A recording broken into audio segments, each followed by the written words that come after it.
Magandang araw, Pilipinas! Welcome to CNS Vlogs TS. Mga katropa, ating alamin. Ano nga ba ang kwento ni Gabriela Silang?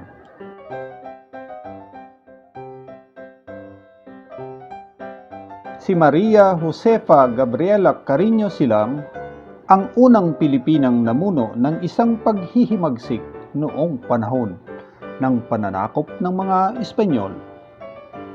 Siya ang asawa ni Diego Silang at nagpatuloy ng pag-aalsa ng mga Ilocano nang mamatay ang asawa. Ipinanganak siya noong ika-19 ng Marso, 1731 sa Santa, Ilocos Sur. Sinasabing inampun siya ni Padre Tomas Millan, Bikar General ng Lalawigan, na pinakasalan siya noong siya ay 20 taong gulang. Maaga siyang nabiyuda sa unang asawa at napangasawa niya si Diego noong 1757. Walang ulat kung nagkaroon sila ng anak.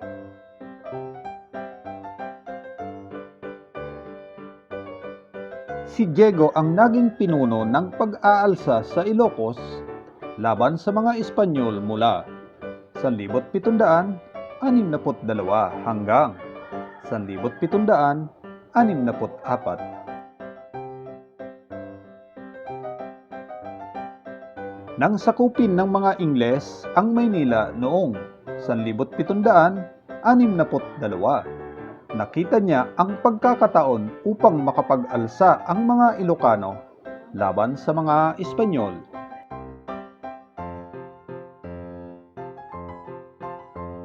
Nahati ang puwersa ng mga Espanyol sa pakikipaglaban sa mga Ingles sa Maynila at sa pangkat ni Silang sa Ilocos.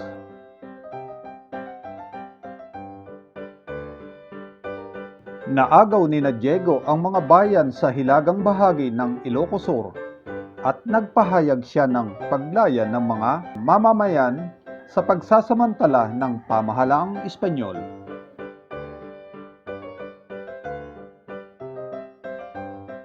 Gayunman, isang kaibigan ni Diego, si Miguel Bicos, ang nahimok ng mga Espanyol na magtaksil.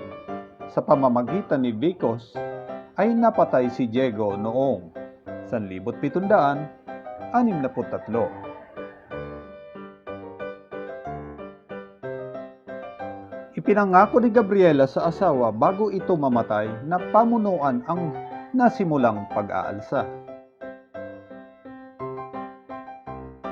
Nagpakita siya ng gilas bilang pinuno at marami siyang nakamit na tagumpay sa mga labanan sa Santa at Bigan, Ilocos Sur.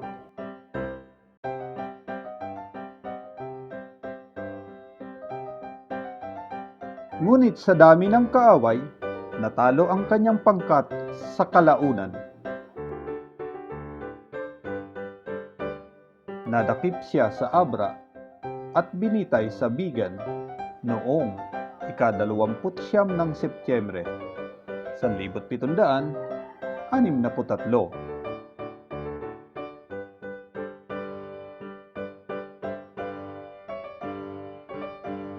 Nagsilbing inspirasyon si Gabriela sa isang samahang nagtataguyod ng karapatan ng kababaihan, ang Gabriela General Assembly Binding Women for Reforms, Integrity, Equality, Leadership, and Action.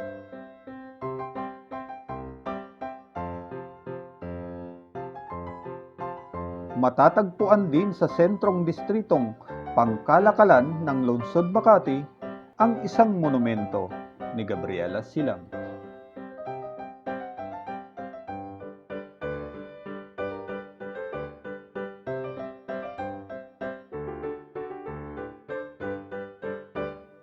Mga katropa, tandaan, sino si Gabriela Silang?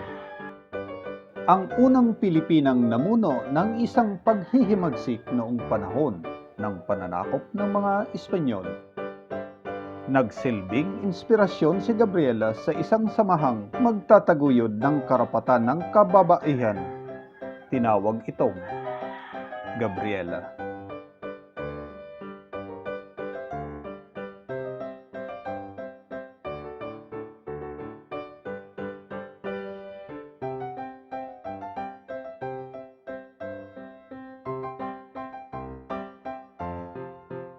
Muli, stay safe, stay home. God bless. Dios Mabalos.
Thank you.